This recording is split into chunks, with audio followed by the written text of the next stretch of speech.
it's Andrew W.K calling. I'm very sorry for being late. Hey, Andrew, man, no problem at all. Thanks for coming on the show. Yeah, thank you very much for having me. Thanks for your patience as well. Yeah, of course, man, absolutely. How's your tour going? Oh, it's going very, very nicely. It's been very intense, but very rewarding. And I'm saying it from my own perspective. For me personally, it's been the best tour I've ever gotten the pleasure of going on. Wow, man, that's fantastic. I'm real happy to Thank hear you. that. In Thank you in very what much. in what new ways do you find it to be so rewarding that you could give it that type of praise? It's a bit difficult to sum up because I'm still in the midst of it. I'd say it's the team of people. There's, with all due respect to all the past people I've gotten to work with, I've never worked with anyone better than this iteration of the band, this team, this crew. I think we're all playing the best that we ever have. I think we're all in a place of focus and dedication and just understanding about life and about having the chance to play music on stage every night that empowers us with the clarity to truly do our very best, which might not be that much, but it's to be able to give all of yourself to anything is a very powerful and fulfilling feeling. And that's how I would describe the feeling on this tour is that we have this beautiful chance in our own, perhaps little way, to do our best at something. And we don't take it for granted. And it feels good. That's incredible, man. And I've seen you perform before, and I know the intensity that you bring. So if you're saying that this is on top of all that, I can only imagine the type of energy you're producing right now. And we all know that if there's one thing the world needs at this moment, it's a party. You know what I mean? Yeah, positive energy is always in demand. There can never be too much of it. Right on, man. And I saw you'll be taking a little break. The tour ends just before Halloween, and I'm curious, man. Is Halloween, is that an important day to you? Is that something that you celebrate? It is. It's one of my favorite times of the year, even without Halloween. I just love the autumn. Growing up in the Midwest, where we have those real distinct separations between seasons, the fall and the feeling in the air as winter is approaching is it really is to me just an incredible magical feeling. There's a lot of creative energy and excitement and the sense of possibility, even just the way the air smells. And it's a feeling that you feel inside of yourself and not just outside when you're walking around. It's inside you too. I think that spring is like the rebirth of the natural world apart from humans. And I think that fall and autumn is the rebirth of the natural world of humans. So I'm not trying to separate humans from nature, Mm. but I think that plants and animals and the natural world that we consider nature apart from humans, separate from humans, which again is not necessarily an accurate distinction to even make. But if we're going to make it, I think spring really is that new day. It's that the rebirth. The cycle is repeating itself. But I think in terms of the creative spirit or the human intellect, the human consciousness, it's fall Mm. in which that is reborn and empowered and enlivened. I completely feel that. It's the yin yang, man. Yeah, exactly. Well said. Now, aside from something such a deep thought, like in a more topical, like Halloween, are you also into the occult and the macabre and the horror scene element of it all? Yeah, well, I've always liked everything about Halloween, and I do appreciate the more, I guess, overriding concepts involved, or more underlying obscure concepts involved, where it's a chance we're setting aside, this ritual moment to engage or at least recognize in a positive way what we might consider, what might people consider the dark side Mm. or the hidden side or the, I don't know, perplexing, puzzling, paranormal side of existence. It's a beautiful thing to have an official moment where everyone gets to engage in that with joy, with a celebration. It's a celebration of that, and it's getting closer to that side in a loving way. Yeah, So I absolutely appreciate that about it. the mystery of life. And I was gonna ask if there were any like fictional characters you identified with, and I saw in an interview you said Santa Claus, which made total sense to me. So I'll specify my question a little more. Are there any literary fictional literary characters that you identify with or try to emulate in your on stage or persona or throughout life? Wow, that's an excellent question. I've never been asked that question ever at all. I mean, there's a lot of literary characters I love and think are fantastic that are, of course, widely regarded as being fantastic. And it seems that in those cases, almost everybody can relate to some facet of that character's personality or has encountered someone that had similar personality traits. It's that human experience that great writers are able to encapsulate and even amplify or even educate us through their creations in these invented characters that seem even more real or even more human than the human writing about them. Wow. So I wouldn't even know where to begin except to say that that's one of the great things about creative literature.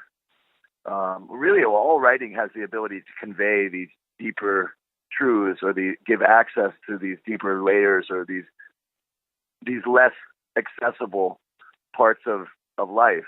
You know, it just seems like when you read anything, almost if you spend a lot of time reading, something changes in the way that you process the world away from the book, away from the reading.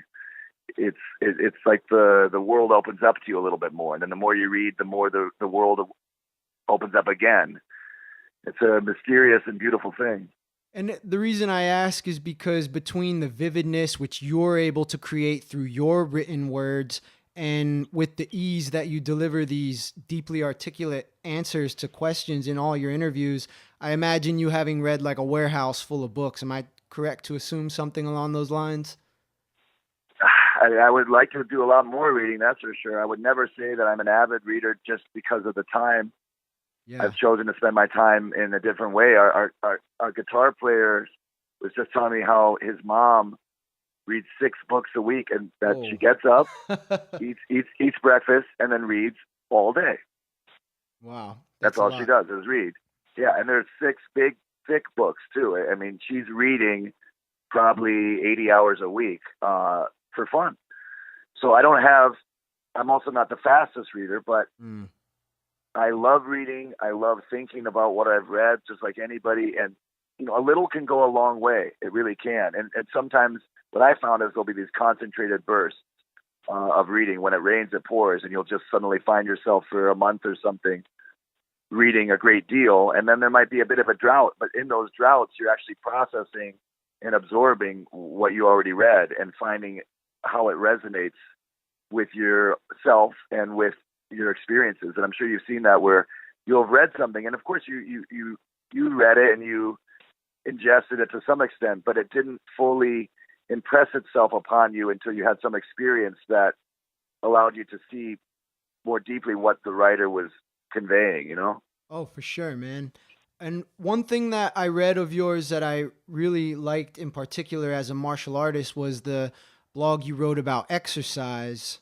I found very nice. And I know you said in there that you thought it could be seen as vain to talk specifically about workout regimen, but as someone who's dedicated a lot of my life to fitness, I am curious to know, like, if you're open to talk about it, what your workout consists of.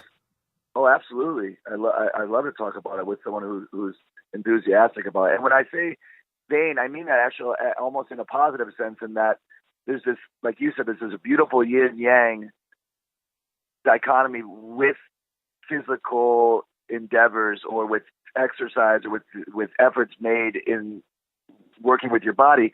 Because in one way, we know, as far as the body versus the mind, if it has to be one versus the other, there is this sense that the body is sort of the shallowest, most fundamental, primal part of the human story.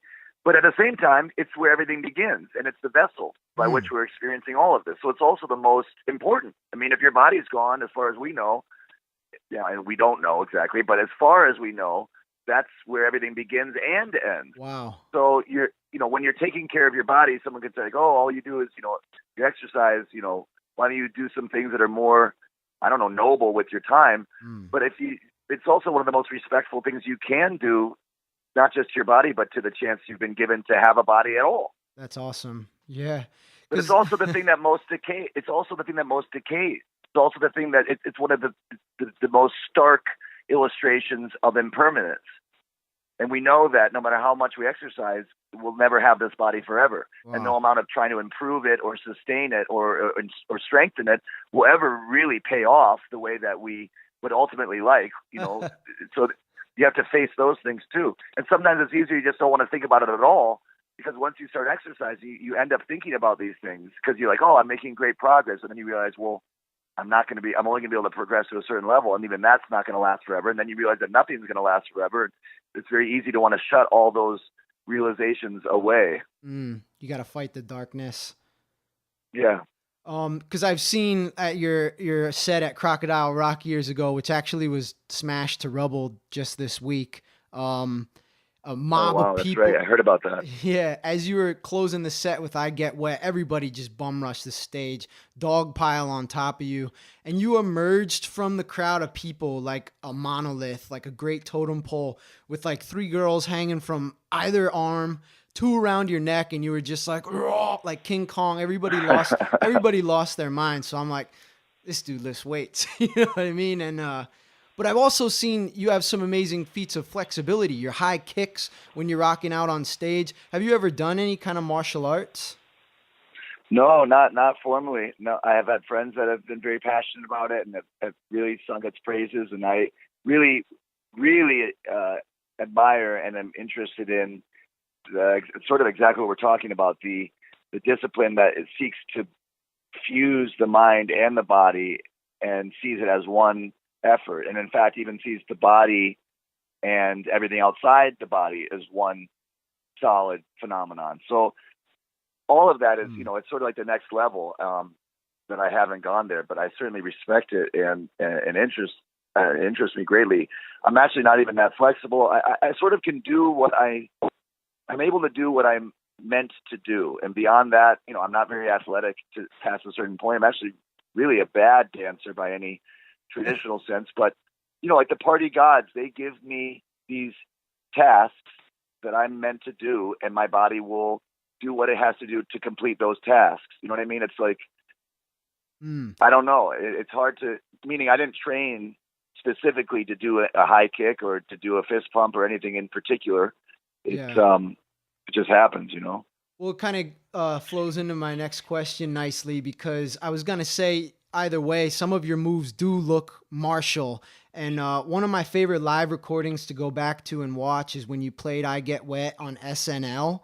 And you did this one move where you raise a fist, then you connect fist to fist, then you go fist to elbow, and then you bang your head. And it was dude, I stole the move, and I do it at shows all the time. And I was like, this is totally insane, but it's totally awesome. And I was wondering, like, is this choreographed, or are you just going into like a trance-like state when all these spasmodic movements are coming out of you?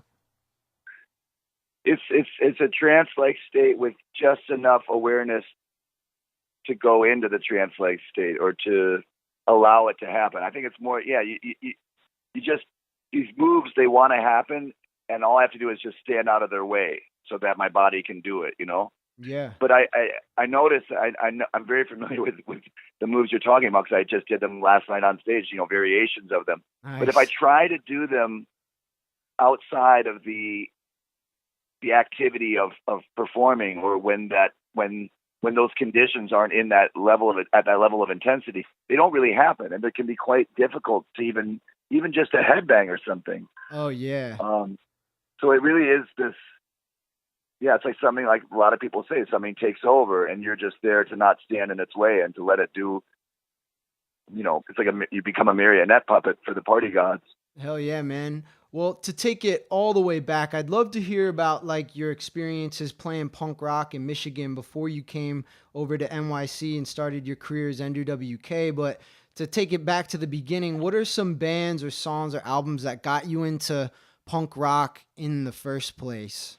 Yes. So Well, I feel very fortunate that I got to grow up in Southeast Michigan, in Ann Arbor, a town called Ann Arbor, and also a town called Ypsilanti that's very nearby. Um, it's YPSI. Well, wait, this is recorded, right? Yeah, I'm familiar with Ypsilanti. Oh, Ypsilanti. okay, cool. Yeah. Yeah, that's and both of Ann Arbor and Ypsilanti are, I don't know, maybe 40 minutes away from downtown Detroit. So it's that whole southeast corner. There's a lot of other cities as well. I spent time in Brighton, Michigan, which is a pretty small town, but had friends there in Pinckney, and then I just go to Dexter, Milan, Pontiac, Saginaw, and so on and so forth, spreading out further and further. But there was something about that epicenter of that corner of the mitten, the Michigan mitten, that had a lot of intense music going on. And being a young kid who just really played piano and hadn't been exposed to a lot of things beyond my piano lessons, I guess starting around age 8 or 9, other kids at school started playing me music that they were listening to, and it was all over the place, really. And then by high school and junior high school or middle school, things got really interesting, and there was all kinds of passionate older kids that with vast collections of music and vast knowledge of music. So it seemed to me that were kind enough to share it, even if they shared it in a kind of aggressive way. Once they said that name, or once you saw an album cover, once you heard, most of all, some piece of music, that's all it took to set you on that path of discovery. Yeah. And I wouldn't even know where to begin. All I can say is it was that I got hooked on that intensity of whatever genre, of whatever style, whatever instrumentation. It could be intense classical music, it could be intense rock music, it could be intense just pure noise, it could be intense jazz, intense anything, intense silence, you know? Yeah. And I know you started piano super early at age 4. And this morning I put on 55 Cadillac driving down the highway, leaves changing around me. And when I got to where I was going, the climax of the album hit, and I was just frozen in the seat, just absorbing so much energy, laughing, tears in my eyes. And it was a powerful moment, man, a very powerful album. Wow. And a powerful finish. And Thank you. I had That's read, cute. Thank you.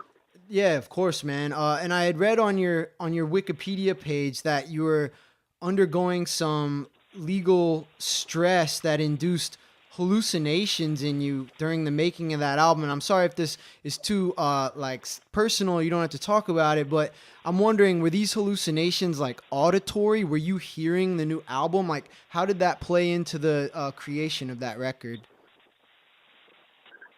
The only way I can sum up the feeling of that time, and it was a time that, for better or worse, lasted for many, many, many, many years, and I only feel like it's been the last couple of years that I've sort of woken up out of that trance state. It was a time of confusion, just total confusion. Well, not total, 99.9% total confusion. And that 0.1% that was not confusion stood out like a candle in the darkness. Because out of all the things that I was confused about, and they went deep, I was confused about just about every part of life except a few things: the people that I loved and music.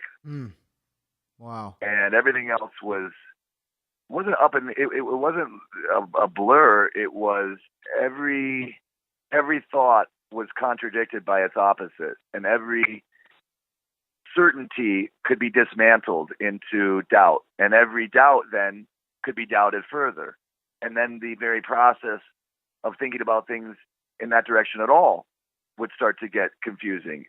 But in the midst of all that tunneling and spiraling into madness, I had no doubt that music felt good. Wow. I had no doubt that when I looked at this person's face, I felt like life was worth living. So I held on to those things, and that album wasn't necessarily an answer. That album is the sound of that confusion, if anything, or straining against it with one of the only things I had to hold on to at that time, which was piano first and foremost, because that was my one connection to music that always had been there. That's how I discovered that music existed, was through piano. Before I ever heard any music out of any instrument, I heard out of piano, because that's what we had in our house when I was 2 years old. There was a piano there. I would try to climb up and press the keys, and I'm thankful to have something that primal, something so primary that goes back. I can't remember a time without piano. So wow, yeah. I was trying to cling on to find some kind of footing in the midst of all that internal madness, and that album was my attempt.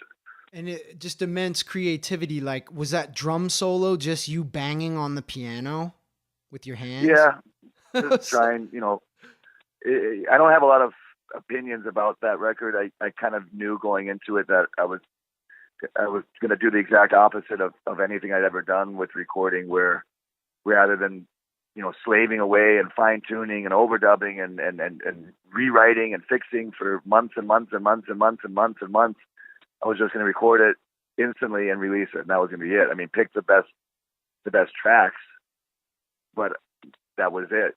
Just to make it as, even that I couldn't resist, because I still put in like the sound of the nighttime. I put in these car sounds. Oh, I loved it. In the end, I ended up, like overdubbing some drum and guitar on the very last song. Because then I ended up contradicting my contradiction, but it was a humiliating but also freeing experience, and it really means just the world to me, because I hadn't written it off, but I just had no expectations. Like, well, this exists and that's that. But to hear that you got anything out of it is extremely validating. Just a single note that you hit when you go flat instead of going back to the root on that guitar riff, just something like that to me makes life worth living. You know what I mean? You mean like the one that goes dun dun na na na na na? Yeah, you half step into it. Oh, that note just because wow. I love when you expect one thing musically, but then something else happen. It just makes me. I feel like I'm gonna lose my mind. You know what I mean? I love it. Yeah, that's the goods. As my friend, guitar player Eric says, he's like, that's the goods. That's the goods. That's what it's all about. That's what makes life worth living, is those moments, in anything, whether they're in music, wherever you can get them. And between punk and J-pop, solo piano, metal, avant-garde noise, what can we expect now on this next album you've got coming out in 2018? Song by song, track by track efforts to hit the exact feeling that you're describing. Wow. One moment at a time. I try to jam pack. I just try to do everything I've ever done as better than I'd ever done it before. It's like that same bull. Like it's so, I can't tell you how meaningful it is to hear the way you're describing this, because it's exactly what I'm trying to do. It's what I'm looking for personally, and what I'm trying to make. So every song that I've done is me trying to get to that place, that like you're talking about, that payoff, that jackpot. Like, oh, it just feels good. It's impossible to describe, but we understand each other. I can tell when someone gets that same. It's just like a physical euphoria. It's not just, oh yeah, it puts me in a good mood, or yeah, it's a nice idea in that lyric. It's a body thing. It's happening from inside your body, in the deepest, like in your chest and in your stomach, and it's actually goes into the brain last. I think it's happening everywhere in the body, and the mind kind of catches up at the end. You know? Yeah, in the gut. Yeah, like that butterflies in the stomach feeling, and these chills, and all of a sudden in those moments, those moments of musical beauty, it's like you're feeling. It's the feeling of truth. It's the feeling of that everything makes sense, even if it doesn't. Like in the world, like there is an answer, there is a reason, there is meaning, there is hope, and it doesn't even mean that then the mind jumps in and says, well, maybe there's not, and maybe, well, what about this? And, well, I don't know, but You know what I mean? But before the mind gets involved, your body is experiencing an absolute good. And no one can pick apart a musical experience of joy and pick it apart and say, well, it's not this or it's not that or it isn't good. That's one thing that I like I was telling you, in my deepest moments of doubt, I could not, and I tried to, I could not pick apart music and say, well, maybe it's a bad thing in the world, or maybe it isn't good, or maybe it doesn't. It is an absolute good. And there are very few of those. Wow. It may be one of the only absolute goods that presents itself so clearly. Meaning there's like no hangover from it, no adverse effect. Yeah, there's nothing negative about it. Yeah, it's beautiful, man. It's pure. It's pure. It's truth. You don't get to engage with truth in such a blatant way. Truth is so elusive, but music is this screaming, blinding truth, Wow. That's a party tip right there, man. And one of your party tips, man, that really changed my life, man, was when you said, close your eyes and fathom the amazing legacy of John Candy. I was just like, holy shit. It just, for some reason, man, it just sent my mind in so many directions. And this was before I knew that he did the voices in the animated movie Heavy Metal. And then when I found that out, it made me revisit the quote. Like, what did that quote really mean to you? Because it's always stood out in my mind. It means everything you just described. And guess what? Let's just talk about the party gods and good omens and synchronicity. I have a phone call with Heavy Metal, the magazine, the movie, the company, later today. Whoa. I've never talked to them before. I never dreamed that I'd ever have a chance. I never even dared to dream. I was always obsessed with it. I imagine much like you. And I actually, it's of all things for you to bring up, especially related to John Candy, because that's a rather, it's a direct connection, but most people wouldn't have brought up his work with Heavy Metal. I'm talking to them in just a few hours about working with them. Whoa.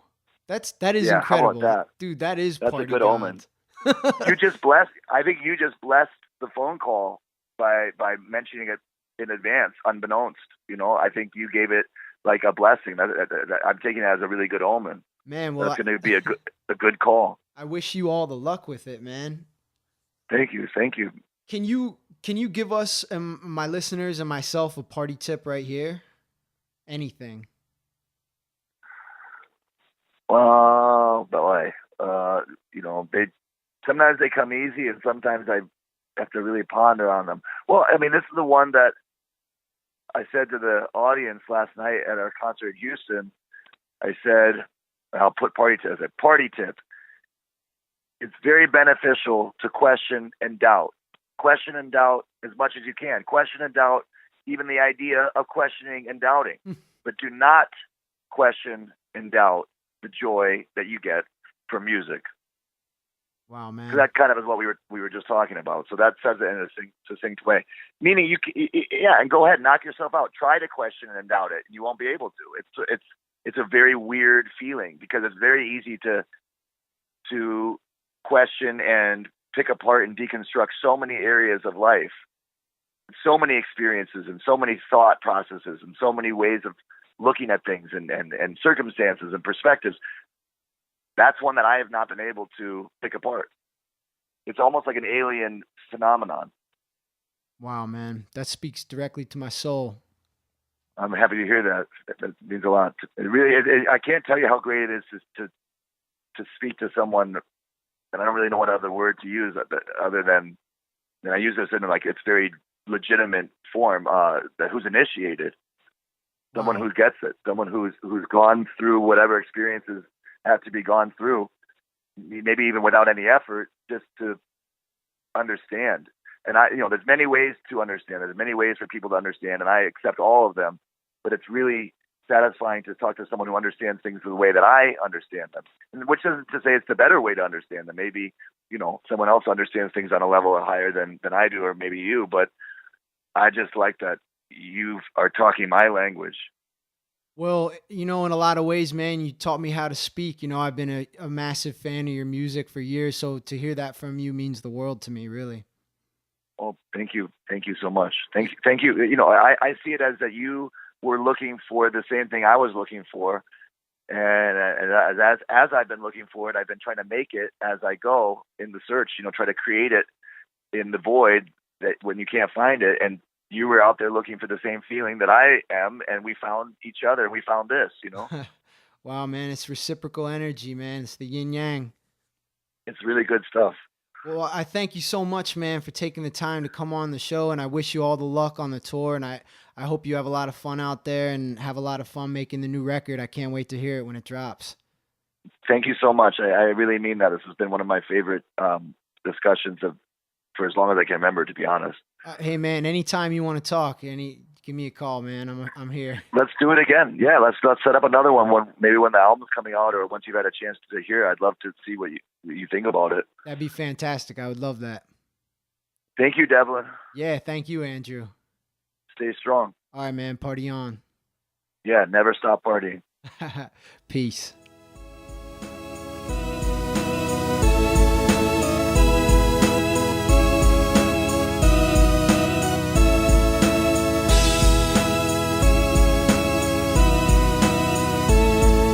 Hey yo, thanks everybody for listening. Thanks to my guest, Andrew W.K. Thank you to the Lehigh Valley Apparel Creation crew for sponsoring this show. And yo, check us out, Cast from the Sewer. A new episode drops every week, either Monday night or Tuesday morning. Yo, on SoundCloud, Stitcher, TuneIn, and we just got on iTunes as well. So yo, check us out on your favorite podcast app. Yo, MC Devlin signing off. Peace.